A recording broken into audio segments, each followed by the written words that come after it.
नमस्कार दोस्तों, स्वागत है आपका उत्तराखंड समाचार में। आइए बात करते हैं आज यानी 4 जून 2020 से जुड़ी हुई तमाम उत्तराखंड की सभी बड़ी खबरों और मुख्य समाचारों को। सबसे पहले तो आपको ले चलते हैं सबसे पहले उत्तराखंड में कोरोना मामलों की ओर।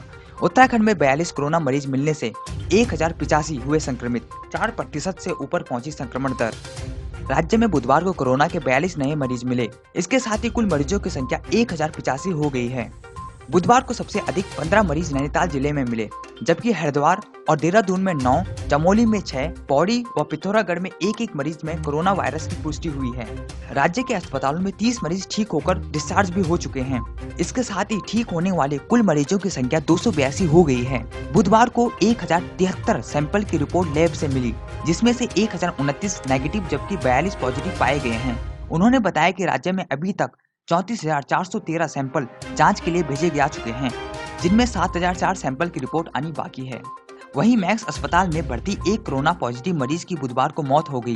राज्य में अभी तक कोरोना पॉजिटिव 8 लोगों की मौत हो चुकी है। हालांकि स्वास्थ्य विभाग का कहना है कि मरीज की मौत का कारण रिफ्रैक्टिव शॉक है।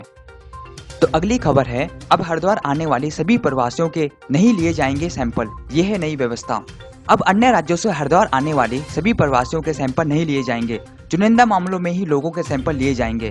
इनमें बीमार या संक्रमित मरीजों के संपर्क में रहने वालों के साथ 65 साल की आयु से अधिक व्यक्ति का सैंपल लिया जाएगा।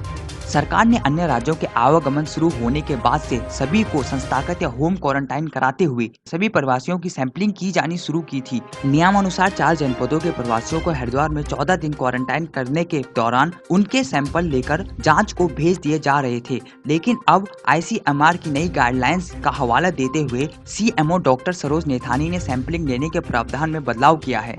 इसके तहत अब सभी प्रवासियों के सैंपल नहीं लिए जाएंगे। तो अगली खबर है, उत्तराखंड में बुजुर्गों और गंभीर बीमारों को संस्थागत क्वारंटाइन से छूट, गाइडलाइन में ये हुए बदलाव।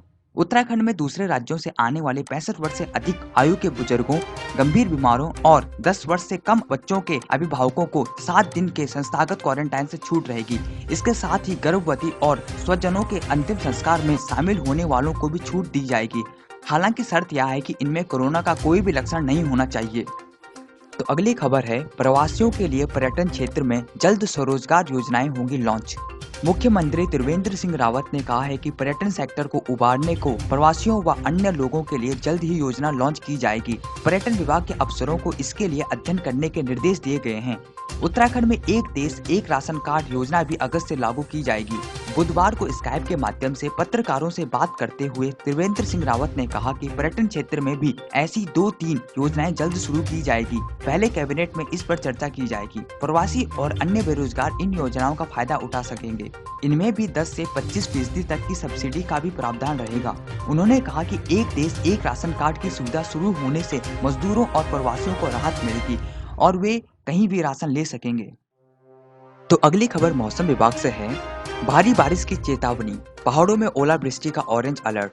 प्रदेश में अगले 3 दिन कई जगह भारी बारिश हो सकती है। मौसम विभाग ने 4 मई को नैनीताल और पौड़ी में कहीं-कहीं भारी बारिश की चेतावनी जारी की है।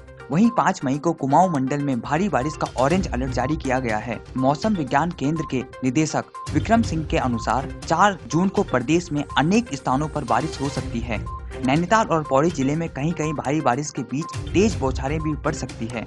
वहीं पर्वतीय क्षेत्रों में कहीं-कहीं ओलावृष्टि और मैदानी क्षेत्रों में झोंकदार हवा की भी चेतावनी है। वहीं 5 जून को प्रदेश में अधिकांश जगह बारिश होगी। अगली खबर है, हाई कोर्ट की फटकार के बाद जागी सरकार, क्वारंटाइन सेंटरों में सुधार के लिए 49 करोड़ रुपए जारी। हाई कोर्ट की फटकार के बाद हरकत में आई उत्तराखंड सरकार ने ग्रामीण क्षेत्रों में क्वारंटाइन क्षेत्रों के रखरखाव, सैनिटाइजेशन और अन्य सुविधाओं के लिए 49 करोड़ रुपए की धनराशि जारी कर दी है।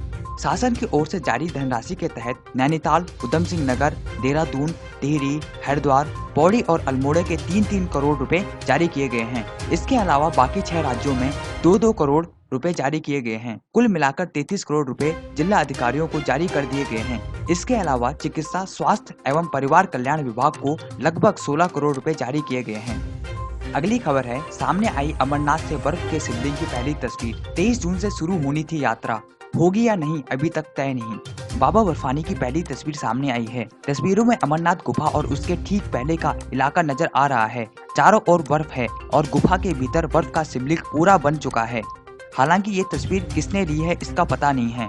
23 जून से अमरनाथ यात्रा शुरू होनी है, लेकिन कोरोना के चलते यात्रा होगी या नहीं यह तय नहीं है। 22 अप्रैल को अमरनाथ श्राइन बोर्ड ने यात्रा को कैंसिल करने की एक प्रेस रिलीज जारी की थी, जिसे बाद में वापस ले लिया था।